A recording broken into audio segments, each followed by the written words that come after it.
네, 안녕하세요. 반갑습니다. 2024학년도 한강중학교 2학년 1학기 중간고사 기출분석 및 해설 강의를 맡게 된 구주입외학원 중등강사 박세은이라고 합니다. 반갑습니다. 기출분석 들어가겠습니다. 이번에 문항 출제된 것을 보았을 때 총 25문항으로 진행됐고 선택형 25문항으로 논술형과 소술형은 출제하지 않았다는 것을 확인했습니다. 단원별 문항을 분포를 봤을 때 1단원 유리수와 순환소수는 총 12문항으로 출제되었고 2단원 시계계산은 13문항으로 출제됐다는 것을 알 수 있습니다. 다음으로 난이도를 보았을 때 전반적인 난이도라고 하면 기본에서 중 정도의 난이도로 생각하고 있으며 어렵게 출제된다는 사원 정보와는 달리 어렵지 않았으며 다만 한두 문제는 당할 만한 문제도 있었지 않았을까로 생각하고 있습니다. 성적 분포를 보았을 때 다 맞거나 또는 한 개 정도 틀렸다고 하면 상위권을 보고 있고 그 다음으로 2개 정도나 3개 정도 틀렸다고 하면 중위권을 보고 있습니다. 제가 기출문항 분석을 진행했을 때 분석표를 본다고 하면 유리수와 순환소수랑 시계계산에 대한 배치는 일정하게 순서대로 배치되었다는 것을 알 수 있고 저희 학원에서 이번에 사용한 내신코 교재의 출제 비율이 굉장히 높았다는 것을 표에서 알 수 있습니다. 그리고 총 3문항에서 교과서가 출제된 것을 그대로 볼 수 있는데 이 문항 3문제를 보았을 때 3번 문항, 12번 문항, 15번 문항에 대해서 밑에 거랑 비교해 봤을 때 그대로 지문을 갖고 왔다는 것을 알 수 있습니다.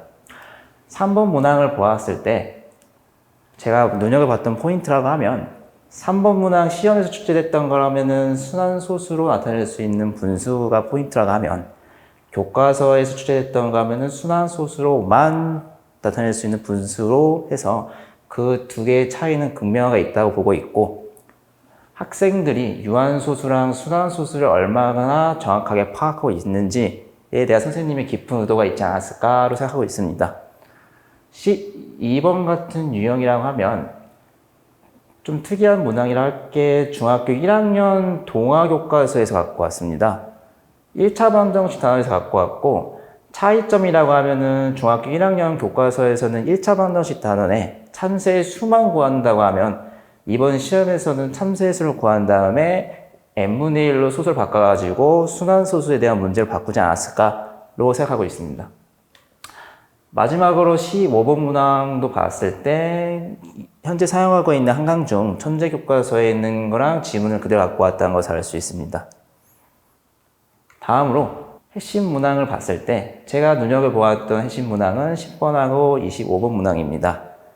10번 문항에 대해서 간단히 풀이를 진행한다고 하면 10번 문항에서의 5분의 3 플러스 5의 제곱분의 3 플러스 5의 세제곱분의 3 플러스 5의 4제곱분의 3이라는 것의 저 포인트를 봤을 때 생소하게 보이는 포인트라고 했으면 팁이라고 하면 순환소수에서 분수를 바꾸는 것에서의 기본적인 원리를 좀 더 깊이 알고 있다고 하면 그게 어렵지 않을까 생각하고 있고 저 5분의 3 플러스 5의 제곱분의 3 플러스 5의 세제곱분의 3에 대한 저 숫자 자체를 x로 바꿔가지고 놔둔 다음에 x에다가 5분의 1을 곱해가지고 배치를 한다고 하면 두 식을 뺨으로써 뒤에 게 완벽하게 날아간 게 보일 수 있습니다.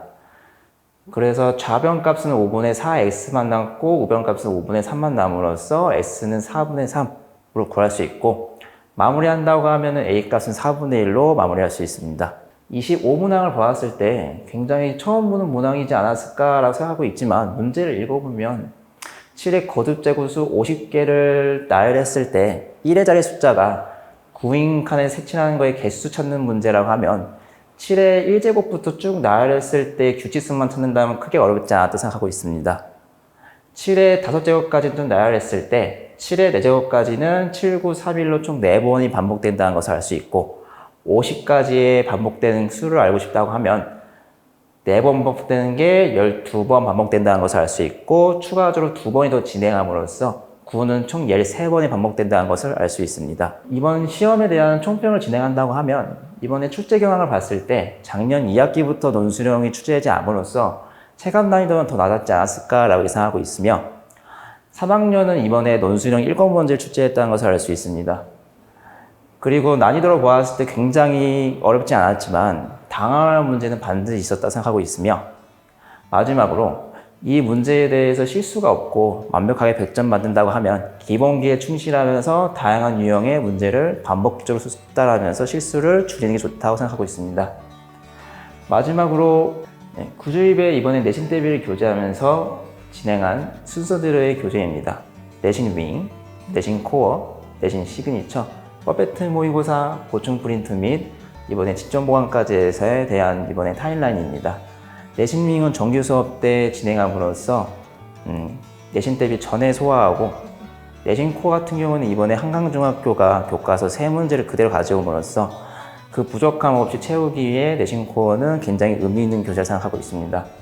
마지막으로 퍼펙트 모의고사는 서술형 모의고사가 이번에 추가됨으로써 한강중학교 2학년 이번에 선택형 25문항으로만 출제됐지만 3학년은 다시 논술형 출제됨으로써 좀 더 경각심을 가지고 시험 봄으로써 좀 더 의미 있는 시험이지 않았을까로 판단하고 있습니다.